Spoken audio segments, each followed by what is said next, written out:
avec mes collègues, mes étudiants, par la suite avec quelques ateliers qui vont suivre là, dans les prochaines semaines. Donc merci Nicolas, merci le directeur du cartel, Khalifa Goïta, pour cette invitation au sein du programme DOTS. Donc DOTS en fait qui veut dire, j'ai oublié le terme déjà, de l'observation, c'est ça, de la Terre à distance au service décisionnel. Donc en fait la partie décisionnelle qui nous intéresse dans ce webinaire que je vais présenter sous forme de développement de tableaux de bord. Donc on verra tout au long de la présentation de ce webinaire là, qui est très général, là, très théorique.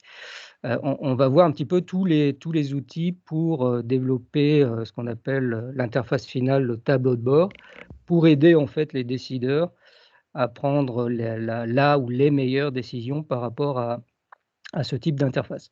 Donc quand on parle de tableau de bord, on verra, là c'est la pointe de l'iceberg, là en fait il y a tout un système derrière qu'on appelle le système décisionnel ou le système d'aide à la décision, géodécisionnel si on met l'information géospatiale à l'intérieur. Donc pour les ateliers qui vont suivre, je vais être accompagné en fait, et puis ce sont mes étudiants qui ont développé les ateliers que je vais vous présenter tout de suite, puis j'en parlerai un peu plus à la fin. Donc les étudiants Jean-Nicolas Côté, Philippe Doyon, Étienne Lausier, Hudon, Enrique Martin. Jean-Nicolas qui est un étudiant au doctorat actuellement qui développe un système d'aide à la décision pour analyser en fait la vulnérabilité au changement climatique pour les vagues de chaleur par intelligence artificielle et système d'information géographique. Philippe Doyon qui est un étudiant de première année à la maîtrise, là, qui commence cette année pour développer un système d'aide à la décision pour aider les producteurs de miel à placer tout simplement les ruches, donc avoir une étude du potentiel mellifère là, sur certaines régions. Étienne Lausier-Udion, qui est ce qu'on appelle un post-maîtrise, ou bientôt un post-maîtrise, qui a terminé sa maîtrise, qui développe, lui, des systèmes d'aide à la décision actuellement pour certains pays africains pour enrichir les données statistiques de ces pays. Et Enrique Martin également, qui est un étudiant à la post-maîtrise, donc après-maîtrise, qui travaille actuellement sur le développement également de tableaux de bord pour également des suivis de santé pour les pays africains. Donc moi, pour ceux et celles qui ne me connaissent pas, je suis Michael Germain, professeur au département de géomatique. Depuis 2019, ça fait quand même longtemps que je suis à Sherbrooke au département de géomatique. J'y ai fait mon doctorat dans le domaine de la fusion de données multisources. Donc là également, c'est un élément intéressant là, pour aider à la prise de décision par rapport à plusieurs sources d'informations hétérogènes. Donc comment prendre la meilleure décision. Il y a un formalisme mathématique qui s'appelle la fusion évidentielle qui permet de travailler là-dessus. J'ai ensuite fait un postdoc à l'Agence spatiale canadienne, au centre de recherche en mathématiques à l'Université de Montréal. Et ça fait une dizaine d'années que j'enseigne à l'Université de Sherbrooke et également avec des travaux de recherche comme professeur associé. Et depuis 2019, je suis professeur, on va dire permanent entre guillemets, là, mais professeur adjoint, pour développer des systèmes d'information géographique web, l'intégration des outils d'intelligence artificielle pour prendre des décisions automatisées ou aider à la prise de décision par fusion multisource. Donc c'est vraiment le domaine dans lequel je travaille. Et ce que je vais vous présenter aujourd'hui sous forme de webinaire, c'est vraiment la pointe de l'iceberg, c'est-à-dire comment mettre en valeur les indicateurs que l'on développe qui sont extraits de fusion de données multisources, d'intelligence artificielle, comment les mettre en valeur sous forme d'un tableau de bord pour aider les personnes qui ne sont pas forcément expertes en géomatique ou en télédétection pour prendre les meilleures décisions. Donc c'est un peu tout ce que je vais vous présenter aujourd'hui et je vais vous présenter tout à la fin les ateliers que vous allez pouvoir suivre du côté un peu plus pratique pour développer des tableaux de bord. On verra de façon très simple sans faire de programmation ou en allant un petit peu plus loin évidemment en programmant par exemple en langage Python ou en faisant de la programmation web.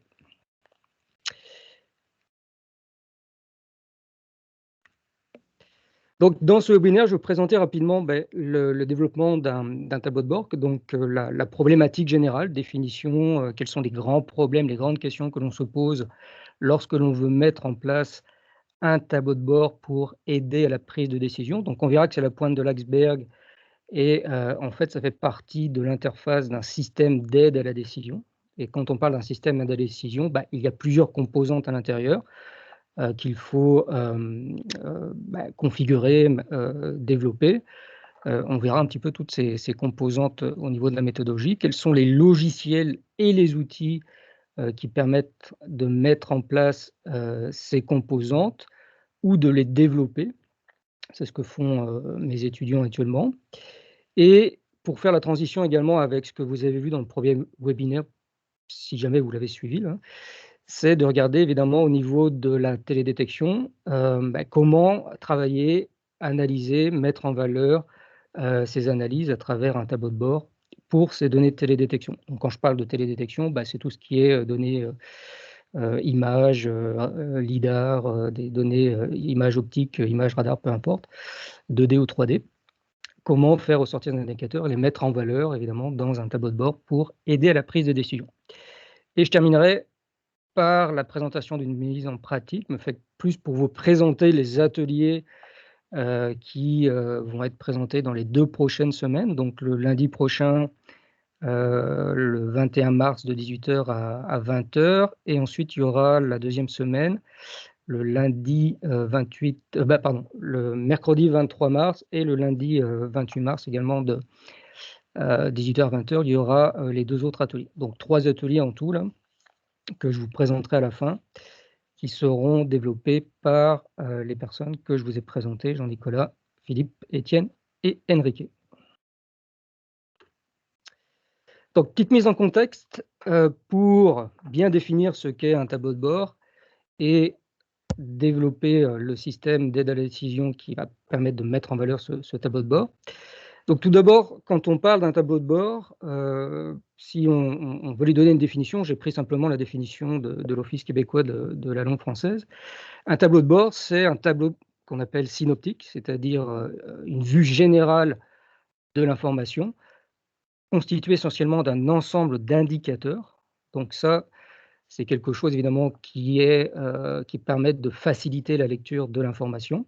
Donc indicateur significatif du fonctionnement d'une entreprise, d'une session, d'une activité, de l'action du responsable, utilisé comme guide dans le déploiement et le pilotage de la stratégie de gestion de l'entreprise et facilitant la prise de décision.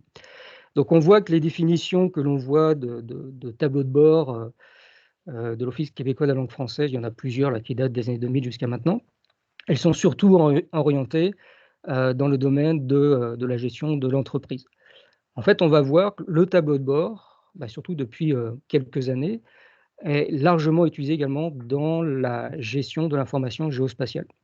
Donc on a des indicateurs, comme des indicateurs d'entreprise, là, pour visualiser les informations qui vont aider les décideurs, les gestionnaires à prendre la meilleure décision. Mais en plus, on va voir une composante géospatiale qui va permettre de faire ressortir des informations sous forme de cartographie web ou sous forme d'analyse d'images de télédétection pour prendre les meilleures décisions sur ces informations géoréférencées. Donc la question qu'on doit se poser en géomatique, quand on veut développer un tableau de bord avec un support spatial, comment développer un tableau de bord avec des données géospatiales? Quelles sont les composantes derrière qui permettent de mettre en valeur ces données géospatiales? Comment développer un système qui analyse et alimente le tableau de bord? Donc on verra que le tableau de bord, qui est généralement maintenant présenté sous forme d'une interface web, il est alimenté par un système. Ce système qu'on appelle le système d'aide à la décision, on verra qu'il est composé de plusieurs éléments, plusieurs composantes, pour construire ce système qu'on appelle géodécisionnel. Et une question également qu'on doit se poser, je ne sais pas pourquoi mon écran coupe là, comme on est au Cartel, évidemment, au Centre d'application de recherche en télédétection, comment travailler avec des données de télédétection pour les mettre en valeur à l'intérieur d'un tableau de bord? On verra justement avec Google Earth Engine ou Microsoft Planet, là, on peut travailler avec des données massives sous forme de cube de données pour mettre en valeur ces informations directement dans un tableau de bord ou travailler directement avec pour développer notre propre tableau de bord en programmation, par exemple. Donc depuis quelques années, comme j'ai dit là, dans mes projets, il y a une grande demande de développement de tableaux de bord. En fait, depuis surtout 2020, avec l'apparition de la pandémie, la Covid-19, il y a plusieurs organismes, plusieurs entreprises également, qui ont développé des tableaux de bord pour faire le suivi d'indicateurs, par exemple pour la Covid-19. Vous l'avez sûrement vu, le tableau de bord de l'université Johns Hopkins, là, qui est très populaire. C'est un tableau de bord qui va mettre en valeur tout simplement l'information géospatiale, entouré d'indicateurs analytiques qui vont permettre d'analyser l'information par pays, ou pour chaque pays, un découpage administratif de ce pays, et de façon très simple, afficher les informations qui sont tout simplement présentées sous forme d'indicateurs très faciles à comprendre. Sous forme d'histogramme, par exemple, on peut voir les cas, le taux de mortalité, les taux de vaccination, les maladies, et ainsi de suite. Donc, pour ceux qui sont habitués à développer tableau de bord, là, on voit derrière très bien le framework, le cadre de travail du logiciel qui s'appelle Esri Framework, Dashboard, pardon. Donc, dans plusieurs projets, c'est souvent la référence que l'on me cite. On me dit, j'aimerais développer un tableau de bord très simple à comprendre, similaire par exemple au tableau de bord de Covid-19 là, de Johns Hopkins.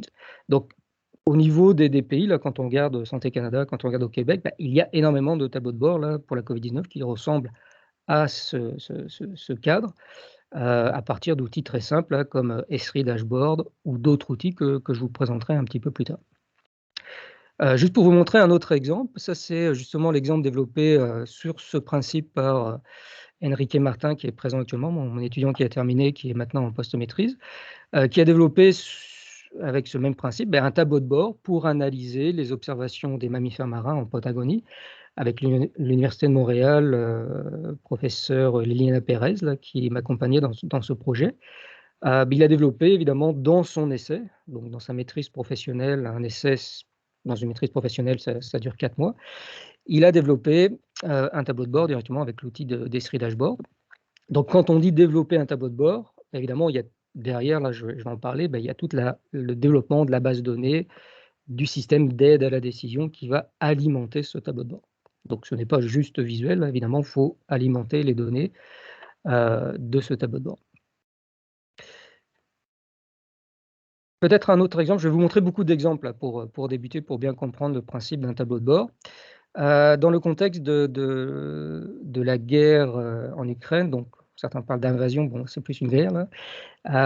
Il y a des tableaux de bord, par exemple le tableau de bord du commissariat aux réfugiés des Nations Unies, le Haut Commissariat aux réfugiés des Nations Unies, présente tout simplement un tableau de bord pour présenter régulièrement là, de façon quotidienne, l'information des réfugiés qui se déplacent évidemment en Europe. D'accord? Donc on peut voir ici, par exemple, si je prends le tableau de bord, là je vais le mettre en temps réel.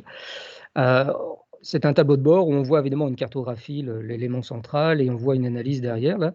Donc c'est plus un journal de bord dynamique, mais c'est l'information identique. On a des indicateurs, on a beaucoup plus d'informations textuelles qui est présente ici, mais ça reste un tableau de bord avec une composante géospatiale qui présente évidemment les réfugiés autour de l'Ukraine et quelques tableaux analytiques très simples sur lesquels on peut jouer. Donc ça également, c'est un tableau de bord, plus sous forme d'un journal de bord quotidien, mais qui présente évidemment ici l'information géospatiale et quelques indicateurs associés. Un autre exemple que je trouvais intéressant et qui est très récent, relié encore à cette guerre en Ukraine, c'est il existe des tableaux de bord collaboratifs. Les tableaux de bord collaboratifs, ce sont des tableaux de bord où les utilisateurs vont pouvoir alimenter l'information directement à partir de comptes. Ça peut être Twitter, ça peut être d'autres réseaux sociaux comme Facebook ou autres, pour dire ben, voici à tel endroit, il y a tel événement qui se passe, je mets des images, je mets de l'information textuelle, il n'y a pas d'indicateur analytique, mais ça reste encore un tableau de bord avec des informations géospatialisées, géoréférencées, sous forme évidemment d'une cartographie web. Donc là également, c'est quelque chose de très connu. Là, c'est l'application liveumap.com. Là, vous pourrez aller voir, vous pouvez l'installer également sur votre téléphone. C'est un système collaboratif, un peu comme OpenStreetMap, si vous connaissez. Là, on peut créer des données géoréférencées d'une région, le réseau routier par exemple, et ainsi de suite. Mais là, c'est un tableau de bord qui n'est pas analytique, mais plus d'informations sur, par exemple, les événements qui se déroulent actuellement en Ukraine. Donc ça, ce sont vraiment des tableaux de bord plus pour l'aspect visuel. Nous, dans nos projets, on se sert également des tableaux de bord pour faire remonter l'information des capteurs. Donc là, je prends un exemple en Californie, là, la compagnie Valarm. Là, je vais vous montrer des projets ici au département. Mais par exemple, faire remonter l'information de capteurs qui sont sur le terrain, c'est tout simplement alimenter une base de données, et cette base de données va créer des indicateurs ou créer des analyses, comme une interpolation, par exemple, spatiale, basée sur la température ou sur d'autres informations météorologiques. Donc ça, c'est quelque chose également qui est très demandé dans nos projets. On a ce qu'on appelle des projets en IoT, donc Internet des objets, où on va placer des capteurs qui, par Internet, vont envoyer l'information à un entrepôt de données ou un système de gestion de base de données, et va créer des indicateurs ou des analyses qui vont apparaître sous forme de tableau de bord au niveau du web. Donc ça, c'est quelque chose sur lequel actuellement on travaille dans un projet, par exemple avec le groupe Terra, un groupe français, qui veut mettre en place pour la ville de Sherbrooke une analyse de la pollution qu'on appelle la particule, le PM2.5, pollution atmosphérique, pour analyser à partir de capteurs citoyens. Donc là, on est dans un projet pilote actuellement où on a des capteurs qui vont analyser en temps réel la pollution et créer de cette façon une cartographie, donc évidemment une interpolation spatiale de cette pollution pour la ville de Sherbrooke. Ici, l'application est actuellement en essai pour l'agglomération de Marseille, c'est ce qu'on appelle le projet DIAMS. C'est également un tableau de bord qui va être affiché sous forme d'application pour les citoyens. Donc là, c'est le citoyen qui va prendre la meilleure décision par rapport, évidemment, à l'information géospatiale qui va être proposée sur son application, mais qui va être alimentée par différents capteurs citoyens pour la ville de Sherbrooke, ainsi que des capteurs qui vont être placés, par exemple, sur les abribus et certains bus de la STS, la société de transport de la ville de Sherbrooke.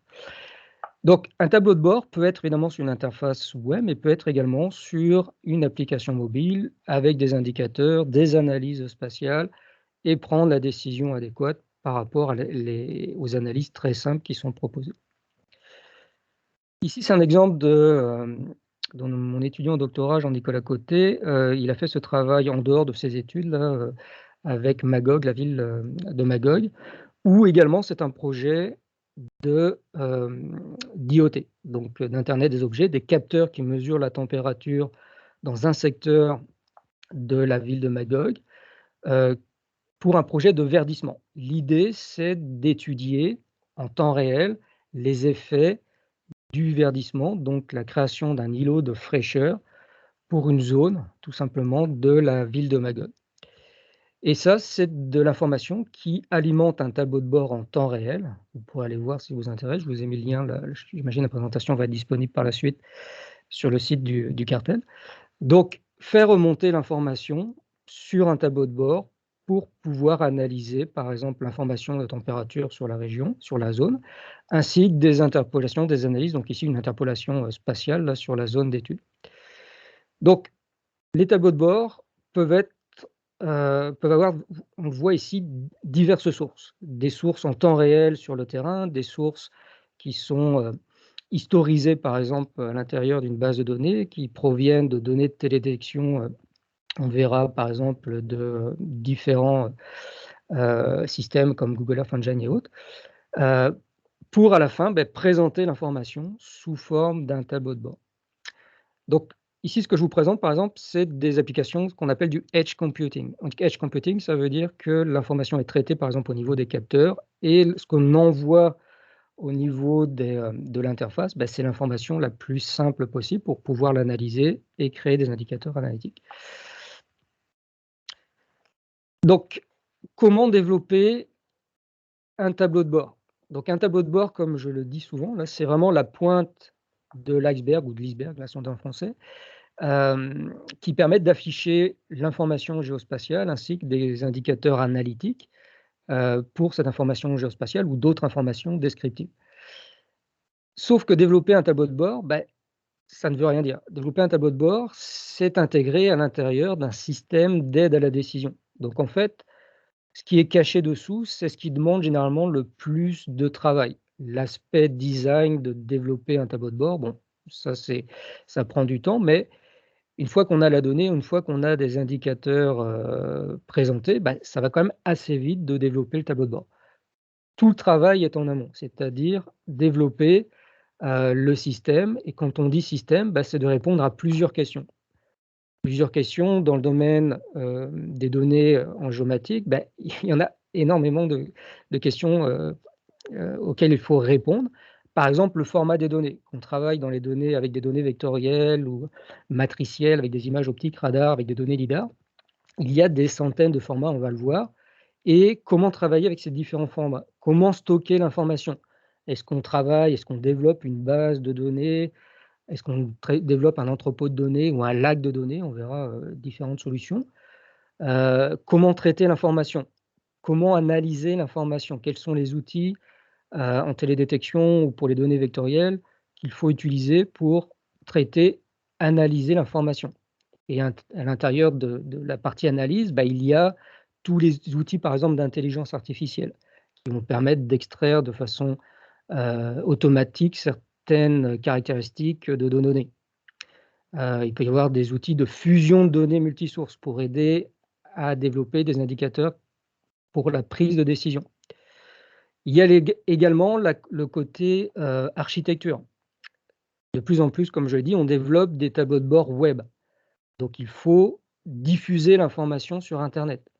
Qui dit diffuser l'information sur Internet, dit normaliser l'information pour que on développe des services web, c'est-à-dire que nos données, nos indicateurs ou nos cartographies soient interopérables avec d'autres systèmes. On ne veut pas développer seulement pour nous, on veut diffuser sur Internet nos analyses, nos cartographies. Donc c'est là où il faut mettre en place, par exemple, des composantes comme un serveur cartographique, penser au service web pour rendre de données interopérables avec d'autres systèmes. Des services web bien connus comme le Webmap Service, Web Feature Service. Et puis la partie finale, la partie interface web, qui va demander plus de développement, de mise en place des différents indicateurs et composantes cartographiques au niveau de l'interface. Mais là également, il existe des solutions. On va prendre une solution propriétaire comme l'outil S3 Dashboard? Est-ce qu'on va développer nous-mêmes notre interface en programmation web? Donc, ça veut dire quelle librairie cartographique on va utiliser? Quelle librairie pour nos indicateurs graphiques on va utiliser? Donc, vous voyez, il y a beaucoup de questions qui nécessitent évidemment des réponses avant de passer évidemment au développement, à la mise en place de notre tableau de bord. Donc, pour résumer de façon schématique, à l'intérieur d'un système à la décision, on a à réfléchir au développement de systèmes d'information géographique avec ces 5 fonctionnalités. Donc, pour ceux qui ont déjà suivi des cours de système d'information géographique, là, il y a 5 fonctionnalités généralement sur lesquelles on travaille. L'acquisition de données, l'archivage, comment stocker l'information, comment abstraire l'information. Abstraire, ça veut dire comment extraire de l'information, si vous voulez. On utilise le terme abstraction pour garder les termes en A. Là. Comment analyser l'information, comment afficher l'information, Donc ce sont vraiment les 5 fonctionnalités de base d'un système d'information géographique, mais appliquées à ce que j'appelle les données massives. Les données massives, que l'on résume généralement par les thèmes en 3 V. Maintenant, on dit 6 V là, bon.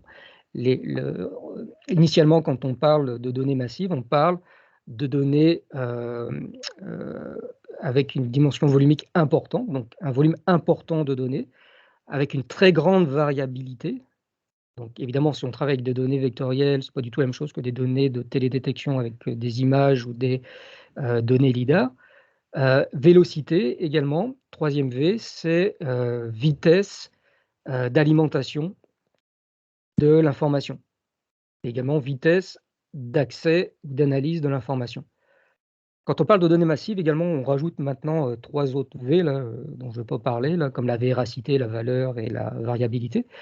Mais généralement, un système à décision, si on veut simplifier, c'est un système d'information géographique qui va, être alimenté par des données massives en temps réel avec différentes dimensions.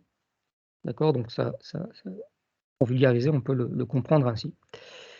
Donc quand on fait la différence entre un système d'information géographique et un système d'aide à la décision qui va alimenter notre tableau de bord, généralement on a une vision complètement différente.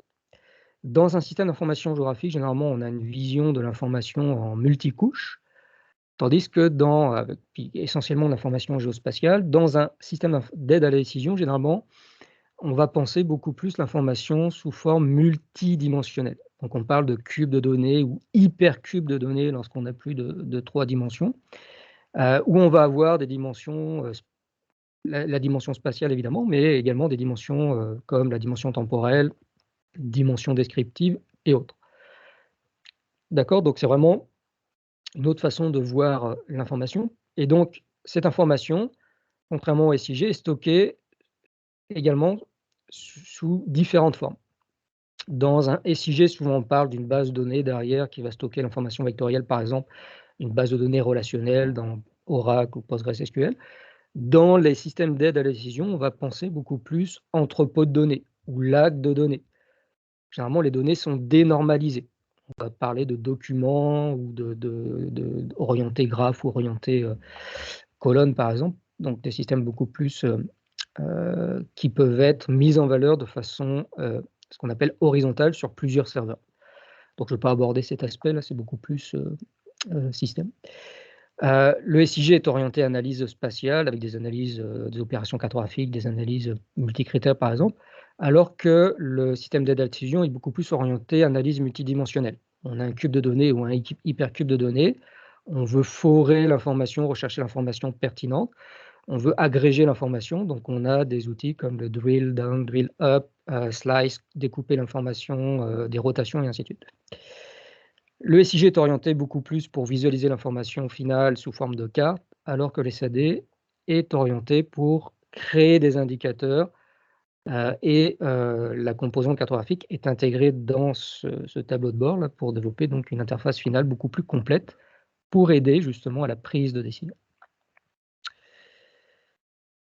Quelques composantes importantes qui permettent de développer ce système d'aide à la décision et donc le tableau de bord final que je vais vous présenter. Quand on parle d'un système d'aide à la décision, donc ça c'est un schéma classique là, que j'ai repris de l'ETS, puis de Godin également, là, 2011.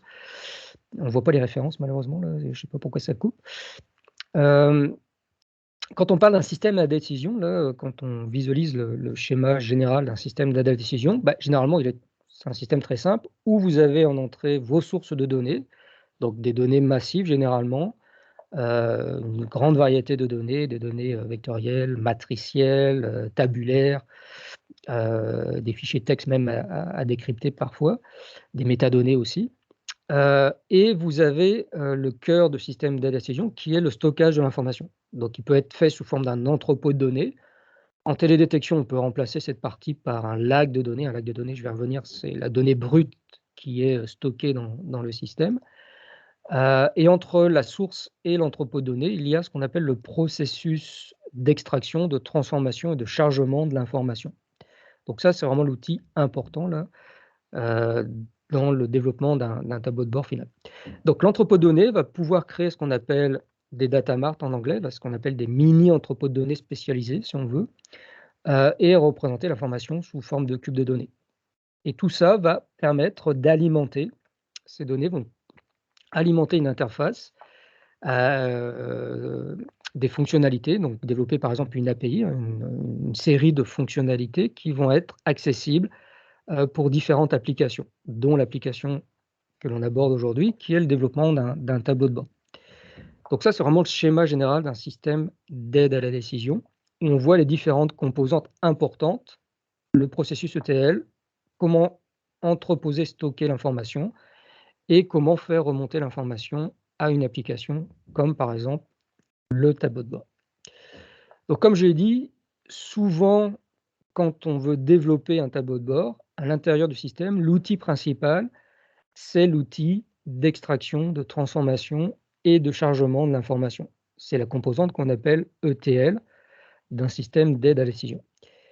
Pourquoi c'est important? Et surtout en géomatique, en télédétection, c'est que, vous le savez, vous avez sûrement déjà travaillé avec des données géospatialisées. Là, on a un nombre important de données avec des formats là, qui sont divers et variés, que ce soit dans le domaine vectoriel ou dans le domaine matriciel. Si on regarde par exemple la librairie GEDAL, GEDAL, si vous connaissez, hein, c'est une librairie libre et ouverte qui gère quasiment tous les formats de données géoréférencés, à part ceux qui sont propriétaires et impossibles à utiliser. Là.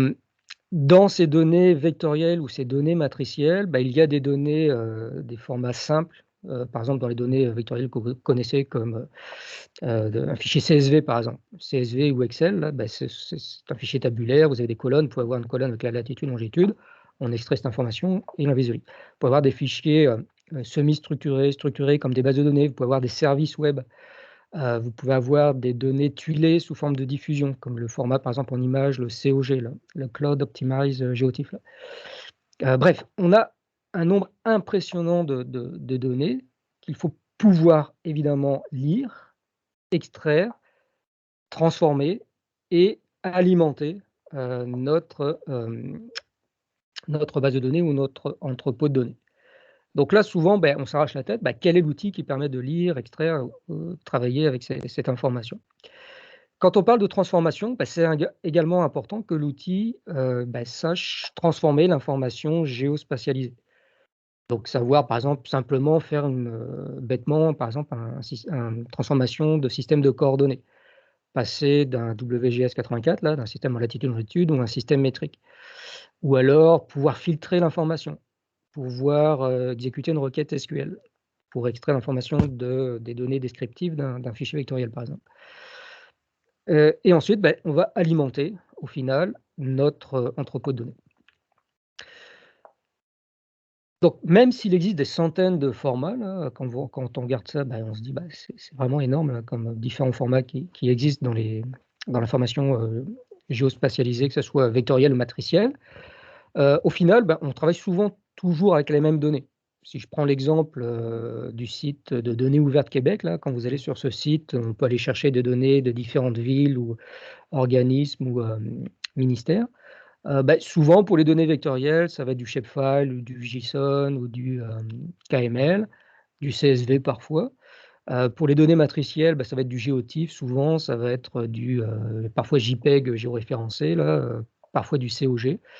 On a souvent toujours les mêmes données. Là. Je les ai classées par ordre de croissance, décroissance de format. Donc, au final, on travaille toujours avec les mêmes données. Mais il faut savoir, en tant que géomaticien ou expert en télédétection, quel est l'avantage d'utiliser tel ou tel format. Ce ne sont pas tous les formats qui font la même chose. Il y a certains formats qui vont préserver la topologie. Il y a d'autres formats qui vont préserver la sémiologie graphique, donc le style. Il y a d'autres formats qui sont beaucoup plus compacts, compressés. Est-ce que la compression va faire perdre de l'information, par exemple pour les données de télédétection? Donc c'est important d'avoir la culture du format. Ça, c'est important quand on développe un tableau de bord et quand on veut faire remonter des analyses, de dire voici tel ou tel format que je vais récupérer. Donc quels sont les outils ETL? Comme je vous dis, la composante ETL, extraction, transformation, chargement, c'est vraiment l'outil principal qui permet d'alimenter un tableau de bord, donc d'alimenter l'entrepôt de données qui va alimenter le tableau de bord. Donc pour ceux qui ne sont pas des programmeurs, il existe plusieurs outils. Celui qu'on utilise au département, c'est FME, là, qui est vraiment très bien fait, même si c'est propriétaire, ça appartient à la compagnie Safe Software, Consortec au Québec aussi. C'est vraiment un outil très simple là, où on développe un diagramme en flux là, et on dit voici le format que je veux, que ce soit des données vectorielles ou matricielles, et j'alimente un entrepôt de données ou j'alimente une sortie qui peut être une cartographie web ou un tableau de bord. Donc FME, vraiment très utilisé dans le domaine des ETL spatiaux. Dans le domaine open source, il y a un logiciel qui s'appelle Talend Open Source, qui fait aussi la même chose, un peu moins spécialisé, un peu moins d'outils de transformation. Et puis, plus anciennement, évidemment, l'Université de Laval a pas mal développé l'aspect GeoBI, là, donc intelligence d'affaires pour les données géoréférencées. Ils ont développé plusieurs outils, donc GeoKittle, maintenant qui est un peu peut-être ancien, là, mais qui est un outil également open source là, pour faire un processus ETL. Évidemment, quand on veut développer par soi-même, gratuitement, surtout en libre ouvert, des outils ETL, on va souvent programmer les choses. Donc que ce soit en Python, en géomatique, on travaille beaucoup en Python, parfois en R là, pour certains ou en MATLAB pour d'autres. Mais dans Python, il y a des librairies évidemment qui permettent de lire l'information vectorielle, matricielle et de pouvoir alimenter évidemment, analyser et alimenter des tableaux de bord que l'on verra plus tard. Rapidement, l'autre composante intéressante et importante pour le développement d'un tableau de bord, c'est la composante stockage de l'information. L'outil ETL permet d'extraire l'information. Le stockage, ça permet de centraliser l'information que l'on a extraite. Donc ça, c'est important. Et la composante de stockage, il existe plusieurs types d'architectures. Donc il y a des architectures qu'on appelle relationnelles, donc des systèmes de gestion de bases de données relationnelles où on va avoir des tables reliées ensemble. Ça, c'est un peu plus ancien, ça demande tout un travail de normalisation là, pour éviter la redondance d'informations. Ceux qui ont déjà suivi des cours de bases de données relationnelles comprennent ce que je veux dire ici, là. Mais de plus en plus, avec des systèmes en info nuagique, on a développé des systèmes qu'on appelle non relationnels ou NoSQL. NoSQL, ça ne veut pas dire qu'il n'y a pas de SQL. Le SQL, je vous rappelle, pour ceux qui ont déjà fait des bases de données, c'est le langage de requête pour interroger des bases de données. Des systèmes NoSQL, ce sont des systèmes qu'on appelle Not Only SQL, pas seulement SQL. Et généralement, on parle de systèmes sous forme d'entrepôt de données. Donc un entrepôt de données, c'est un système de gestion de la donnée qui n'est pas sous forme relationnelle, donc pas forcément sous forme de table, mais qui peut être sous forme de documents. Donc on parle de système orienté document, orienté colonne, orienté graphe. On sort du formalisme relationnel classique. Et ça, dans les systèmes où on a plusieurs serveurs, on a donc une mise à l'échelle qu'on appelle verticale, on a des systèmes qui existent là, qui permettent de stocker ces informations. Donc là, il y en a beaucoup, là je ne veux pas entrer dans ces formats, là on s'arracherait les cheveux, c'est beaucoup. Donc c'est ce qu'on appelle les entrepôts de données ou en français là, le warehouse. En télédétection, comme j'ai dit tout à l'heure, dans un SAD, on travaille beaucoup plus avec ce qu'on appelle des lacs de données. Donc le terme lac de données, pour stocker l'information, c'est un terme qui signifie tout simplement pour stocker l'information brute directement, qui va être analysée par différents outils en intelligence artificielle, par des scientifiques par exemple. On n'a pas à réfléchir à tout un système d'entreposage complexe.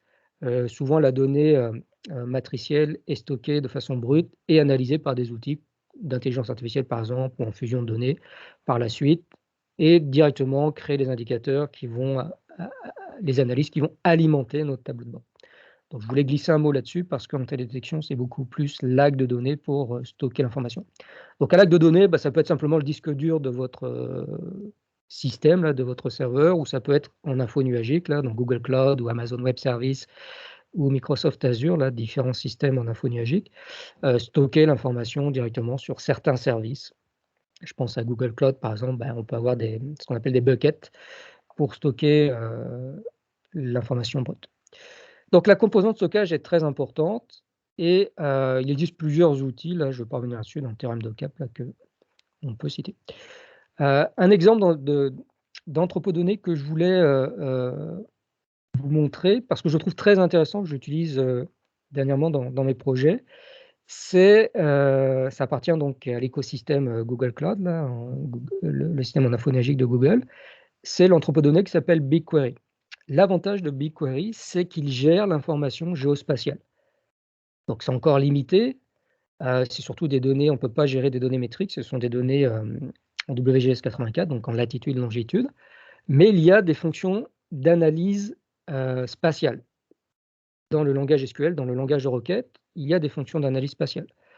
Il y a également des outils de machine learning. En intelligence artificielle, on peut utiliser par exemple le Random Forest, pour ceux qui connaissent, ou d'autres outils analytiques qui vont permettre de créer des analyses automatisées sur des données massives. C'est l'avantage de Google BigQuery, on peut travailler avec des données massives. Il y a également une composante qui s'appelle BigQuery SIG, qui permet d'entreposer l'information géospatiale et de visualiser l'information spatiale. Et ce que je trouve intéressant surtout, c'est de faire un lien avec Google Earth Engine. On peut faire remonter l'information dans la plateforme ou dans l'écosystème de Google Earth Engine et pouvoir travailler avec cette information directement. Juste pour vous montrer, je pense que j'ai un petit exemple de BigQuery ici qui va chercher l'information des arbres, par exemple, à New York. Là. Donc, il y a 50 000 arbres qui sont affichés en temps réel.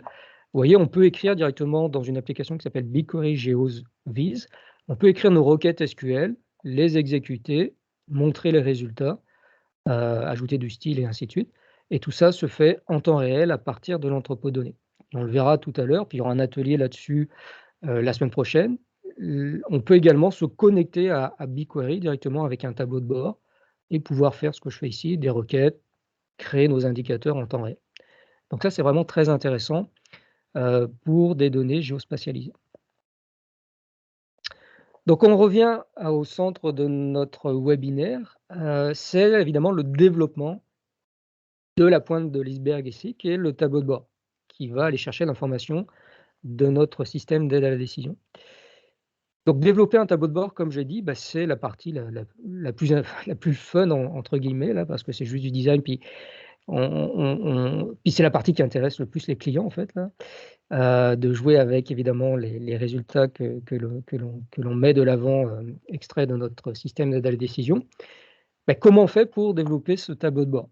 Donc on verra, même si on ne connaît rien en programmation, il existe quand même beaucoup d'outils, de logiciels ou d'interfaces web pour développer ces tableaux de bord. Je prends l'exemple ici de Google Data Studio, qui travaille avec l'écosystème de Google Cloud, mais également on peut se connecter à des centaines de formats de données. On le verra, Google Cloud, le défaut, c'est que l'information géospatiale est préformatée. C'est-à-dire qu'on ne peut travailler qu'avec des découpages administratifs connus de tous les pays. Par exemple, les provinces, les États, les comtés des États-Unis, départements, les régions de France, et ainsi de suite. Travailler avec des données personnelles, c'est un peu plus compliqué. On en parlera plus tard. Il y a également, tout au début, je vous ai présenté l'exemple de la Covid-19, le dashboard de Johns Hopkins.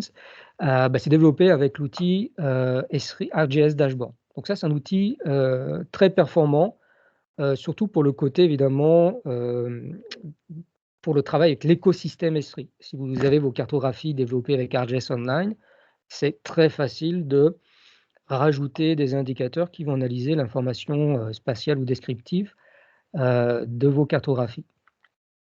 Donc ça, évidemment, ArcGIS Dashboard, c'est propriétaire, donc ça demande une licence, c'est payant. Google Data Studio, c'est gratuit, ça c'est l'avantage, même si c'est propriétaire à Google. Quelques outils, je me suis basé également sur des outils avec des composantes cartographiques seulement. Là, il y a beaucoup d'outils qui permettent de développer des tableaux de bord. Un outil QLeak, par exemple, qui permet de développer des cartographies également avec des composantes analytiques. Sûrement, vous l'avez déjà entendu parler, l'interface web qui s'appelle Tableau.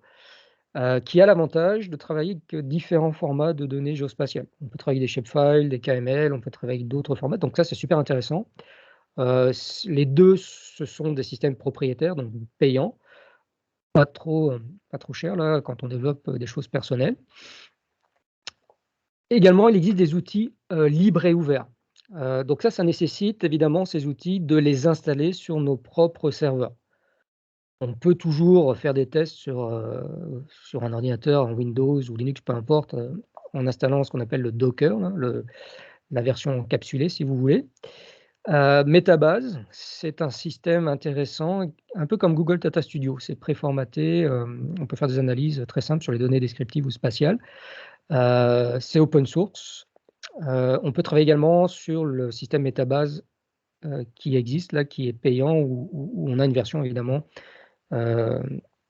déjà préinstallée sur laquelle on peut travailler, donc il faut payer évidemment un accès. MapStore également, qui est développé par la compagnie GeoSolutions, là, une ancienne compagnie d'Ottawa qui est maintenant aux États-Unis, qui a développé tout un écosystème open source pour développer des cartographies web et également des tableaux de bord analytiques web. Vous pourrez regarder ça, c'est très bien fait, mais dès qu'on veut faire des choses personnalisées, donc créer des indicateurs, ce qu'on appelle des widgets dans MapStore, il faut rentrer dans la programmation. Donc la programmation web, ça demande une connaissance en JavaScript, même en React.js, ce qu'on appelle le langage React, là, pour ceux qui connaissent. Mais il y a déjà des widgets préconfigurés, fonctionnels, très bien réalisés. On peut jouer avec la dimension temporelle, la dimension spatiale, c'est vraiment très bien fait. Et ça a l'avantage d'être complètement open source, libre et ouvert.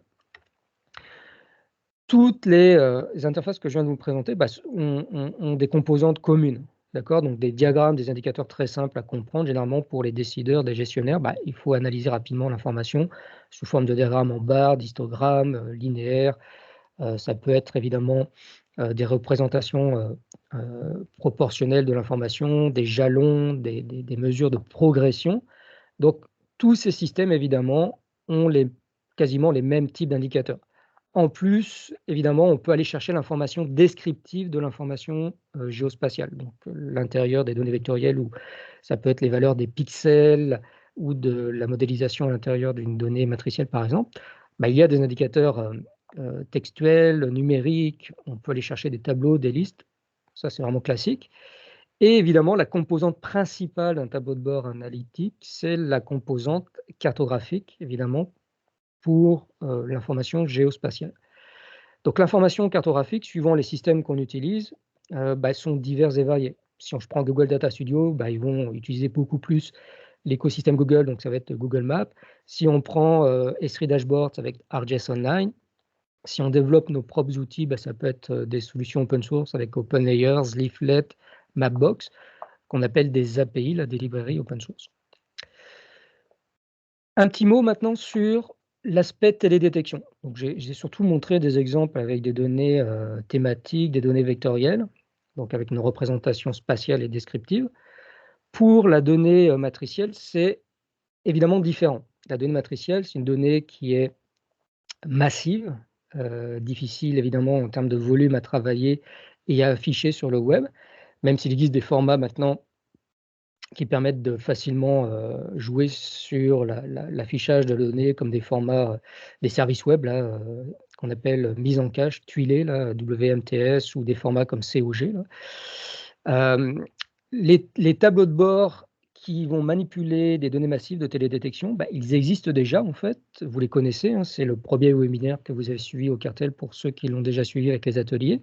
Ce sont les plateformes de cubes de données de télédétection. Donc, par exemple, les plateformes comme Google Earth Engine que vous avez vu, ou de Planet, Microsoft et autres, qui ont déjà développé un environnement de travail, une plateforme qui permet de travailler sur l'ensemble des datasets, des données de télédétection optique, radar, ou des modélisations déjà produites, et d'afficher facilement des indicateurs. Vous verrez, il y a un atelier, Jean-Nicolas Côté a développé un atelier complet sur l'extraction d'informations de Google Earth Engine pour pouvoir créer notre propre cartographie et nos propres indicateurs dans un tableau de bord. Donc ça, c'est vraiment très intéressant pour ceux qui veulent travailler vraiment avec l'information de Google Earth Engine.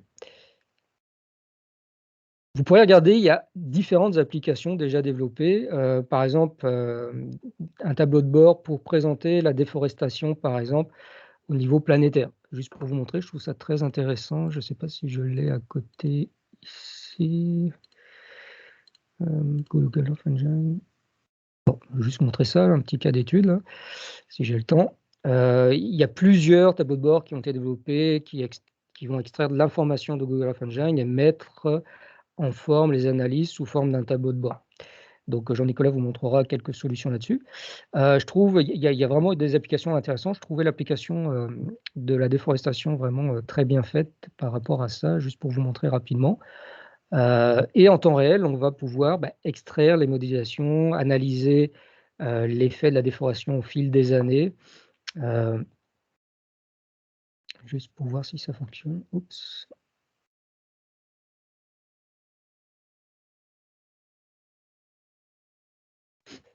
Je vais venir sur le tableau de bord. OK, voilà. Donc un tableau de bord qui a été réalisé à partir des données extraites de Google Earth Engine, là, où on va pouvoir extraire en temps réel l'information des datasets de Google Earth Engine pour analyser avec les données Landsat, par exemple, Sentinel et autres, les effets de la déforestation, là, quand on va sélectionner un pays, par exemple, juste pour vous montrer là rapidement.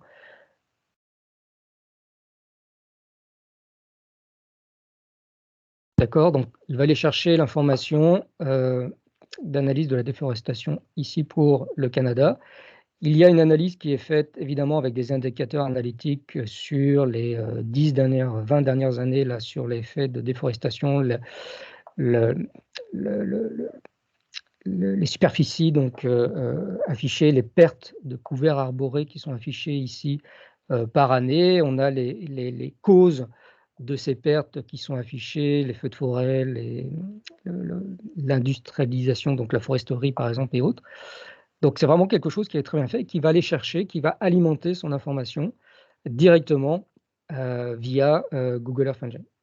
Donc ça, les applications sont illimitées là. Donc il y a tellement de données, que ce soit dans Google Earth Engine ou dans maintenant aussi Microsoft Planetary.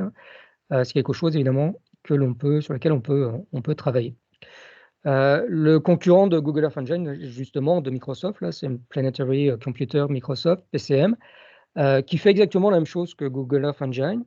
Il y a une plateforme d'environnement de travail, on peut développer notre script. Dans Google Earth Engine, c'est du JavaScript, là, on peut le faire directement dans la plateforme, on peut y accéder via Python également. Pour Planetary Computer Microsoft, on peut également travailler avec Python, Jupyter, donc une interface web, par exemple, un notebook comme Jupyter, et développer nos codes pour accéder aux datasets de Planetary Computer Microsoft et développer nos propres applications. Donc ici, c'est un exemple d'application qui va très intéressante, là, qui permet de faire, par exemple, une classification en temps réel par rapport à un modèle développé en intelligence artificielle par deep learning. D'accord, il va, en section non-zone, pouvoir classer directement, segmenter l'information directement sur cette données. Donc il existe plusieurs outils maintenant. Il y a GeoImageNet qui a été développé par Yacine et Samuel Fouché du CRIM là, qui fait la même chose avec des données planètes également. Mais ce sont des choses que l'on voit de plus en plus. Le résultat est affiché sous forme d'un tableau de bord. On voit l'indicateur, les classes apparaître pour la zone d'étude. Et on peut ainsi bien voir les différentes analyses effectuées là, par les outils derrière, là, qui sont des outils un peu plus avancés en intelligence artificielle sur les données de télédétection. Donc je vous ai montré surtout des logiciels, des interfaces web pour afficher l'information, mais comment, si on est développeur, on veut développer notre tableau de bord ou même notre système d'aide à la décision, le système complet. Donc rapidement, sans entrer dans les détails, il y aura des ateliers là-dessus qui présenteront certains éléments. Mais il existe des solutions. En Python, par exemple, pour ceux qui sont experts en programmation Python, j'aurais pu présenter des choses en R ou d'autres langages en MATLAB et autres, script MATLAB, mais en géomatique, on utilise de plus en plus évidemment Python là-dessus. Il y a des librairies ou des frameworks, des cadres de travail qui permettent de développer des applications, des dashboards. Je prends l'exemple de Plotly, il y en a plusieurs, mais je prends une compagnie, c'est une compagnie à Montréal, qui a développé le framework qui s'appelle Dash, qui permet de développer des tableaux de bord directement avec cette librairie. Donc c'est quelque chose de très connu. Là, vous pouvez regarder ça, il y a différents exemples de tableaux de bord. L'avantage, c'est que ça développe, vous développez une application, c'est-à-dire vous développez une application web qui peut s'afficher sur une interface web. D'accord, donc c'est vraiment très simple, vous regarderez ça. J'ai développé là-dessus un projet en Tunisie là, pour une étudiante avec le ministère de l'Agriculture. JMap, Jean-Nicolas vous le présentera, c'est une librairie qui permet de se connecter au dataset de Google Earth Engine et de faire remonter l'information directement dans votre script Python et de pouvoir travailler avec différentes autres librairies là, comme SciPy et autres. Donc JMap, c'est très connu pour ceux qui suivent professeur Wu sur LinkedIn ou d'autres réseaux sociaux. Là, il présente régulièrement et continuellement des petits tutoriels basés là-dessus. On peut tout développer en Python, comme je vous l'ai dit, ce qu'on appelle le développement en full stack, c'est-à-dire on peut utiliser Django, Flask, Bottle pour développer, faire remonter l'information à l'application web. Il existe différents frameworks là-dessus, je ne vais pas entrer dans les détails, mais dans mes projets, là, Jean-Nicolas travaille sur Django, il y a Philippe qui travaille Flask, Étienne aussi. Bref, on peut tout développer évidemment directement avec ces frameworks.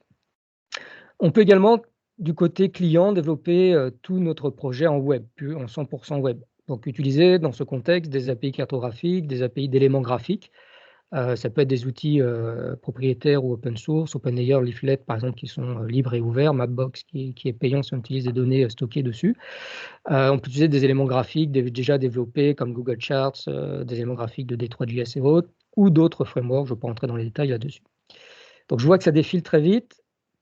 Donc dans les prochaines semaines, sous forme d'atelier, on va vous présenter comment développer ces tableaux de bord. Donc, premier atelier de façon très simple, pour ceux qui ne sont pas experts en programmation, il y a atelier numéro 1 qui va être proposé par Philippe Doyon et Enrique Martin, donc le lundi 21 mars de 18h à 20h. Sans programmation, comment développer un tableau de bord et le diffuser. Dans l'atelier numéro 1, sous forme de tutoriel et d'exercice, Philippe vous présentera l'écosystème Google Data Studio. Donc on verra que c'est vraiment très intéressant. Là, c'est très intuitif. On peut développer un tableau de bord très rapidement. Enrique, toujours dans le même atelier, lui vous présentera plus sous forme de démo que d'atelier ou d'exercice comment travailler avec S3 Dashboard. Pour ceux qui s'intéressent, qui n'ont jamais travaillé avec S3 Dashboard, c'est quand même très complet. Mais ça demande évidemment un compte ArcGIS. Donc c'est un peu moins évident. Donc ce sera plus une démonstration qu'un atelier. Pour l'exercice ou le tutoriel, le prérequis pour l'atelier numéro 1, c'est simplement un compte Gmail. Assurez-vous d'avoir un compte Gmail pour pouvoir au moins développer un tableau de bord avec Google Data Studio. Deuxième atelier, le mercredi 23 mars de 18h à 20h. Pendant 2 heures, là, Jean-Nicolas va vous présenter quelque chose d'un peu plus avancé, mais qui nécessite quelques bases en programmation. D'accord? Donc quelques bases en Python. Donc, vous allez voir, c'est sous forme de notebook. Pas besoin d'installer un éditeur de code, tout va se faire en web avec Google Colab. Il va vous présenter en Python comment se connecter avec la librairie Gmap, par exemple, aux données de Google Earth Engine, remonter l'information, faire quelques traitements comme un indice de végétation, afficher la donnée, la bande thermique de Landsat, par exemple, pour afficher les données de température atmosphérique.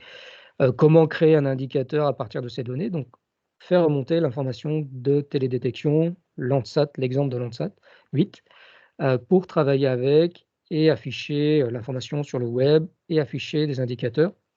Tout ça à l'intérieur d'un notebook. Donc, en lançant le code étape par étape, Jean-Nicolas va vous expliquer évidemment les différentes parties du code. Vous pourrez très bien le reproduire et le refaire pour vos applications par la suite avec n'importe quelle donnée dataset de Google Earth Engine. Donc là, ça nécessite évidemment un compte Gmail pour pouvoir travailler avec Google Colab et quelques bases évidemment de compréhension dans le langage Python. Même si vous n'avez pas fait de langage Python, au moins vous pourrez regarder les résultats là-dessus, que vous présentera Jean-Nicolas le 23 mars. Et dernier atelier, beaucoup plus orienté programmation web.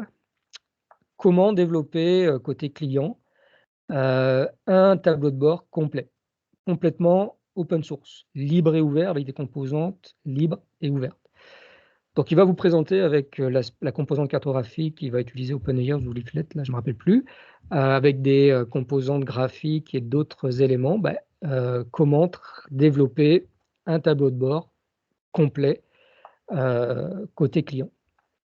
Donc là, le seul prérequis, c'est d'avoir Google Chrome à l'éditeur de texte. On vous conseille d'installer peut-être Brackets.io, qui permet d'avoir des résultats en temps réel de votre code. Mais si vous avez un simple éditeur de texte, là, vous pourrez enregistrer en HTML et voir le résultat. Donc, atelier 2 et 3, là, qui seront également sous forme de petits tutoriels présentés par Jean-Nicolas et donc Étienne Lausier qui conclura sur la présentation de ce dernier atelier. Donc, voici pour ce petit webinaire. Si vous avez des questions, n'hésitez pas. Je suis prêt à répondre à vos questions. Et merci beaucoup, Michael, pour cet atelier, ce webinaire bien complet. Si jamais il y a des questions, avant les questions, moi je vais préciser que dans le courriel dans lequel vous avez reçu les liens pour vous connecter ici au webinaire, il y a aussi un lien pour vous inscrire aux ateliers, remplir un petit formulaire d'inscription. Moi, j'enverrai l'information de connexion et les différentes documentations qui seront nécessaires pour les ateliers uniquement aux personnes qui se seront inscrites.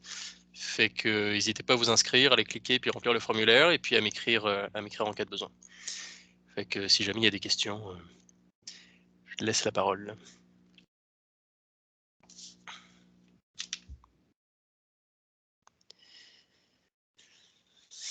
Il y a Vincent Lefalaire qui demande: peut-on avoir une idée du nombre d'heures pour le développement d'un tableau de bord? Oui, c'est une question très variable. Tout dépend évidemment de ce que l'on veut faire dans un tableau de bord. Ça peut aller de 15 minutes à développer un tableau de bord si on prend l'outil ou l'écosystème Google Data Studio, si on a déjà notre donnée qui est dans un fichier CSV par exemple, ou dans un entrepôt de données de l'écosystème Google. Donc ça peut prendre 15 minutes en glissant les éléments graphiques qu'on va afficher, évidemment si on a un minimum de connaissances. Ce que vous présentera dans le premier atelier Philippe. Mais évidemment, si on veut développer soi-même notre tableau de bord en programmation avec le système d'aide à la décision complet, évidemment, ça va prendre un projet de maîtrise complet parce que souvent, ce n'est pas seulement le tableau de bord, mais c'est aussi les outils d'analyse qu'il faut développer là. Et souvent, ce sont des outils d'analyse un peu plus complexes qui sont reliés à des outils, surtout en télédétection, à des analyses par intelligence artificielle. Ça peut être de l'apprentissage machine, ça peut être du random forest, ça peut être de l'apprentissage profond. Là. Donc le système complet, ça demande souvent un projet de recherche complet. Mais la partie seulement interface, là, le tableau de bord, ça peut aller de 15 minutes à plusieurs semaines, là, suivant le mode de développement, puis ce que veulent les clients ou les chercheurs là, dans ce domaine. Il n'y a pas de réponse précise là-dessus. Bon, la réponse, on la voit, satisfait. Est-ce qu'il y a d'autres questions?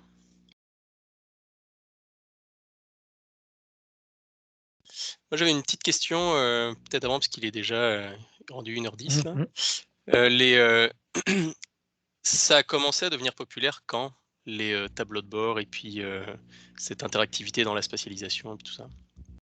En fait, si on parle de tableau de bord pur, là, ça vient du domaine de l'intelligence d'affaires. Donc, à la fin des années 90, début 2000, on a vu beaucoup de tableaux de bord avec le développement, évidemment, des applications web. Là, plusieurs tableaux de bord qui sont apparus en ligne, évidemment. Mais surtout en intelligence d'affaires, il y avait peu ou très peu d'informations géospatialisées. En fait, c'est surtout l'université Laval qui ont développé des solutions, qui ont pris des outils déjà en intelligence d'affaires et qui ont greffé des extensions géospatialisées l'extension spatiale.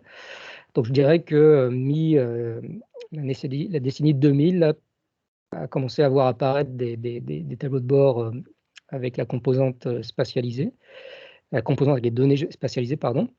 Mais les demandes dans ce domaine, là, en tout cas de mon côté, je dirais que c'est vraiment depuis 3-4 ans et ça a explosé avec la Covid-19, là, parce que j'ai l'impression que c'est quelque chose qui a été mis de valeur pour faciliter la lecture des données descriptives et spatiales dans une seule interface pour aider à comprendre, analyser et prendre les meilleures décisions.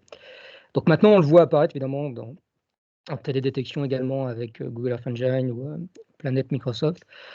C'est des choses qui sont demandées pour aider les entreprises à mieux visualiser l'information, les analyses qui sont effectuées sur les données.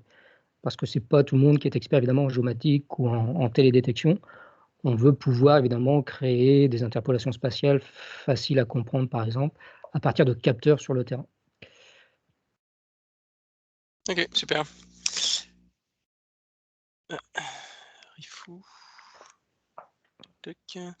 Bon, une autre question, et puis après on clôturera la séance. Donc, quelle est la différence majeure entre les tableaux de bord et le web mapping classique?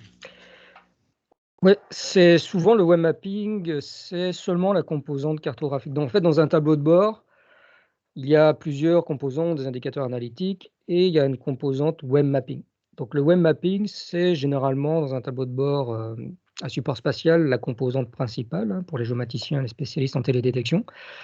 Et autour du web mapping, il y a les indicateurs qui vont analyser l'information spatialisée présentée sous forme de cartographie web. Donc, le web mapping, c'est simplement une composante du tableau de bord. Ok, bon, parfait, c'était bien clair. Bon, super, merci à tous. Merci beaucoup, Mickaël, pour De rien.